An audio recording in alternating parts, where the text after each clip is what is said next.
Mogoče bi se še malo dotaknil dejanskih dogodkov, ki jih delate, ne. Se pravi, na kakšen način se SloVR odloča, da bo recimo širil, predstavljal vaše kapacitete VR-ja? Dobite neke sponzorske ponudbe ali sami pišete potencialnim partnerjem in kako se potem sploh odločite, katere igre in katere sisteme, ne? Danes imamo že ogromno iger, ogromno sistemov. Nekateri sistemi so celo, imaš že pač neke lige, tekmovanja, right? Na določenih igrah. Tako da, kaj v bistvu je prva prevaga, da boste izbrali, kateri sistem boste izbrali, katere igre boste izbrali? Tako, torej za sisteme, kar dobimo. Sponzor, kar nam da, to bomo uporabljali. Za igre pa tako, ne. Zdaj smo bili že na tolikih konvencijah, da smo videli, kaj ljudje radi igrajo. In smo prišli do tega, da samo eno igrico, in to je Beat Saber. Takoj, ko Beat Saber prežgemo, se naberejo ljudje. In takoj, ko damo stran Beat Saber, ljudje grejo.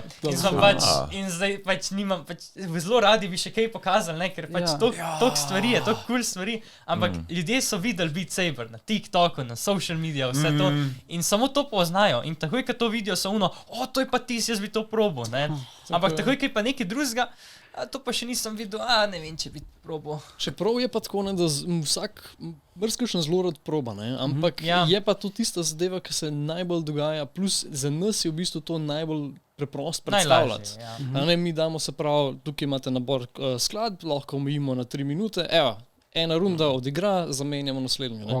Ker smo dali recimo v kajakanje, pa to ne, je oseba lahko 20 minut tam kakor smo videli, no, tam je pa na takih igrah, ki nimajo omejitve, torej časa, pa gledamo, koliko je ljudi okrog in če se jih nabere, pa je, torej, da so druga, vedno imamo dve postaji.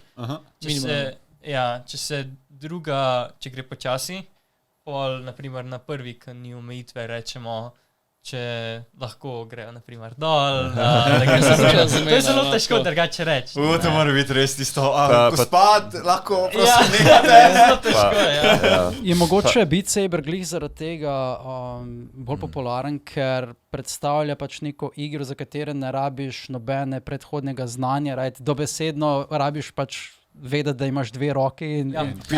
Pa to bi fair ritem gamey. Jaz bi rekel, tako kot Osu, tako kot Stepmania oziroma Dance Revolution, kot je bil pač včasih ful popularen na naših konvencijah. Beat Saber na isti način, je ritem game. Ljudje imajo radi musko. No shit.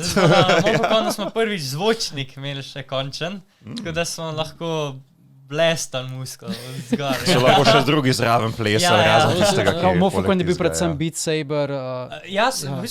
Primarno Beat Saber. Pa še eno tavčala smo imeli. In so lahko probali en mixed reality igro, ki so v bistvu, pač stene so razpadale, pa so pa take žogice, puhaste, so tako se sprehajale okrog po prostoru, ti si jih mogel pa streljati. In pač to se v prostoru dogaja. To je cool, Zelo imersivna taka izkušnja. Je pa to first contact od Meta. Ja, tudi zastonj igra prva, ki jo imaš na očalih, da vidiš, kaj ta očala lahko naredi.